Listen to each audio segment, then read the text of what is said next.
I mentioned in the tutorial key point video that I'd been making a separate video on the question of studying.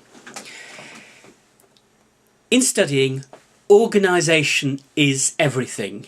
Yes, you can learn by just picking things up randomly, but to be effective in your study, organisation is so important.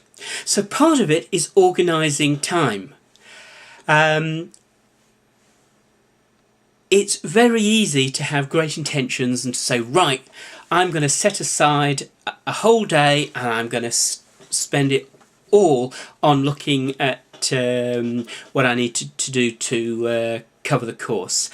Well, that's probably not the most effective way of doing it. One, there are whole gaps, and few of us have memories that are perfect.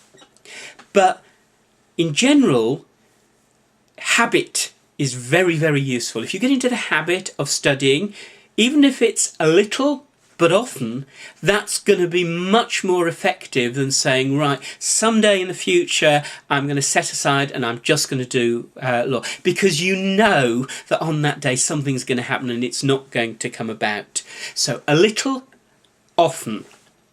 Opportunities. Technology now offers us some fantastic ways of learning that we weren't able to use in the past.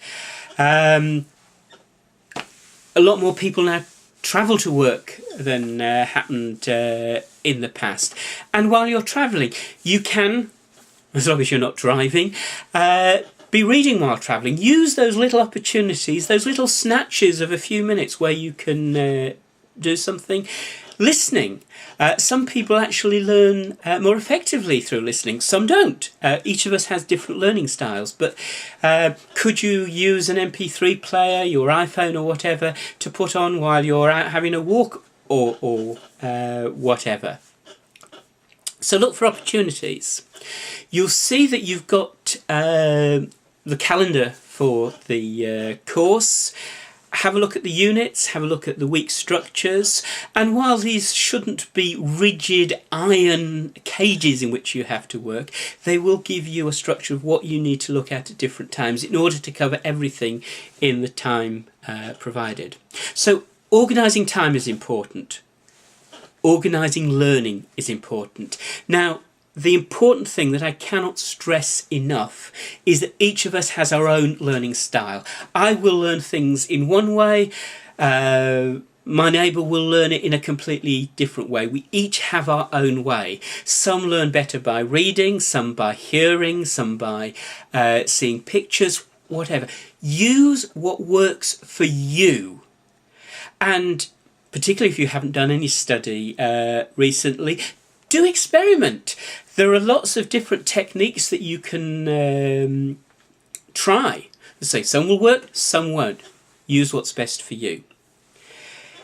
Books, not the most exciting thing to do, and those manuals, they're very pretty, but sometimes they don't look very nice.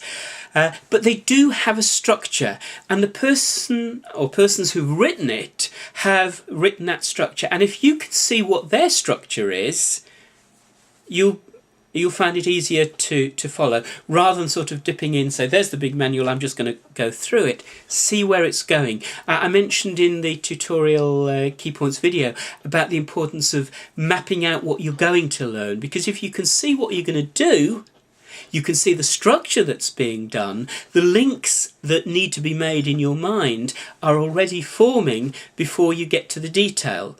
Otherwise, it's like walking into a forest and not knowing where you're going, whereas if you've got a map there, you stand a better chance.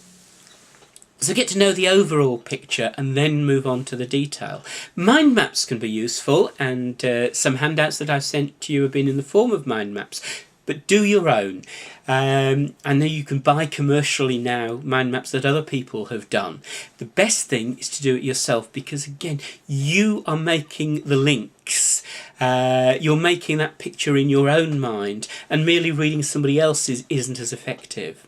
But mind maps can be very useful for people. You don't have to follow any particular author's way of doing it. When Tony Buzan came out with them in the 1970s, I thought they were a good idea, but They didn't work for me. They didn't work for me because he put a lot of stress on drawing. I cannot draw to save my life. But I used a variant of it, spider maps, which didn't have pretty pictures, but at least made the links. Flow diagrams can be very useful, particularly when you're describing a sequence of events. So if you're looking through what you need to prove in claiming negligence, or what you need to do when bringing a claim for judicial review, a flow diagram can be very useful. In law, we like to argue, and it can be useful on a piece of paper to summarise the arguments for and against and how they relate to each other and what evidence you would get to back particular arguments. So you could do argument summaries. And as it gets nearer to the exams, you may want to use revision or case cards. Finally, there's legal thinking. The way that law is argued in England and the common law systems is a proposition is made and then authority given to back that claim. Proposition and authority. So in your essays and in your learning, get used to this. Here's an assertion of law. Here's the legal authority, the case, the piece of legislation, the learned writer to back up that proposition. And it's about logical thinking.